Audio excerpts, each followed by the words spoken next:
आज हम बात करेंगे फारूक अब्दुल्ला की। फारूक अब्दुल्ला जैसे लोगों को समझ में आ रहा है कि 370 की बहाली आसान नहीं है। वो इसके लिए देश के दुश्मनों से भी हाथ मिलाने के लिए तैयार हैं।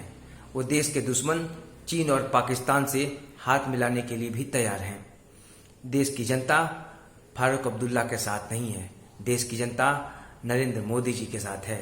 लेकिन ये छोटी सी बात फारूक अब्दुल्ला को समझ में नहीं आ रही है। उससे भी बड़ी बात यह है कि जिस समय फारूक अब्दुल्ला ने ये बात कही थी कि चीन की मदद से धारा 370 को फिर से बहाल करेंगे, उस वक्त उनकी इस बात का विरोध भाजपा को छोड़ के किसी ने नहीं की। ये बहुत बड़ी बात है। आखिर ऐसा क्या फारूक अब्दुल्ला चाहते हैं जिसकी मुखालफत करने से कांग्रेस, सपा, बसपा जैसी पार्टियां डर रही हैं। 370 की आड़ में पाकिस्तान परस्त फारूक अब्दुल्ला ने कई सारी काली करतूतों को अंजाम दिया था। उन काली करतूतों पर से राज का पर्दा उठ न जाए, इसलिए वो लगातार 370 की बहाली की मांग कर रहे हैं। जब तक 370 लागू था तब तक फारूक अब्दुल्ला उनकी पार्टी के नेताओं से जुड़े कोई भी फाइल बाहर नहीं आती थी। उन पर जांच तो दूर, उसको कोई देख भी नहीं सकता था, छूना तो दूर की बात है। फारूक अब्दुल्ला की सियासी दुकान अब बंद हो चुकी है। अब ईडी की जांच हो रही है फारूक अब्दुल्ला के खिलाफ। ईडी ने जांच की है और अब पूछताछ भी की है। ये पूछताछ क्यों हो रही है, मैं आपको पूरी बात विस्तार से बताता हूँ। फारूक अब्दुल्ला जिस केस में घिरते जा रहे हैं, जिस केस में फंसते जा रहे हैं, वो केस वर्ष 2015 का है। वर्ष 2015 में सीबीआई ने 117 करोड़ रुपए का घोटाले का केस दर्ज किया था और इसी केस के इर्द गिर्द, इसी केस को आधार बनाकर प्रवर्तन निदेशालय जांच कर रहा है। इस केस में फारूक अब्दुल्ला समेत 3 लोग आरोपी बनाए गए हैं। ये खास बात यह है कि जिस 43 करोड़ का हिसाब मांगा जा रहा है, 117 करोड़ में से 43 करोड़ का हिसाब मांगा जा रहा है, वो हिसाब गायब है। वो अनियमितता और गबन के चलते उसका कोई हिसाब नहीं मिल रहा है और इसी हिसाब में फारूक अब्दुल्ला फंस रहे हैं।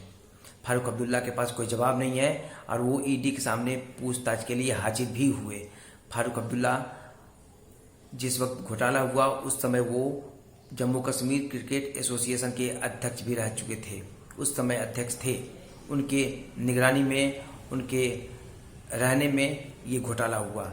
इसलिए शक कम है, सबूत ज़्यादा है और इस केस में उनके बचने की संभावनाएं बहुत कम नजर आ रही हैं।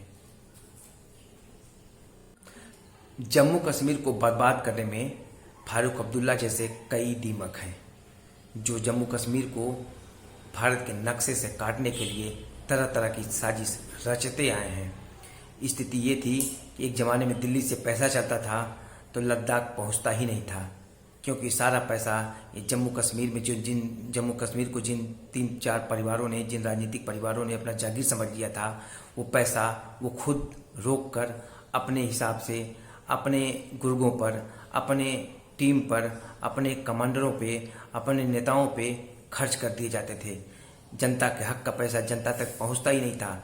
दिल्ली से आया हुआ पैसा लद्दाख जाना था, लेकिन लद्दाख न जाते हुए ये अपने मनमानी तरीके से पैसे को खर्च कर देते थे, जिसकी वजह से लद्दाख हमेशा कटा रह जाता था। वहाँ सुविधा संपन्नता का बिल्कुल अभाव था। लेकिन मोदी सरकार जब आई है तो दिल्ली से चला हुआ पैसा जम्मू कश्मीर भी पहुँच रहा है और लद्दाख रीजन भी पहुँच रहा है। ये बहुत बड़ी जीत है। अब फारूक अब्दुल्ला जैसे जो दीमक हैं उनका इलाज बहुत ज़रूरी है, क्योंकि वो 370 हटाने की बात कर रहे हैं। अगर 370 हटता है तो फिर पुरानी तरीके से जम्मू कश्मीर का काला अध्याय शुरू हो जाएगा, जो कि असंभव है। हालांकि मोदी सरकार के फैसलों से जम्मू कश्मीर में जो नया सवेरा आया है, उस सवेरा अभी और चढ़ेगा, उसका रंग बहुत चटक होगा। लोग देखेंगे जम्मू कश्मीर में क्या गौरवशाली इतिहास रहा है और क्या पढ़ाया जाता रहा है, उसका बदलाव महसूस करेंगे।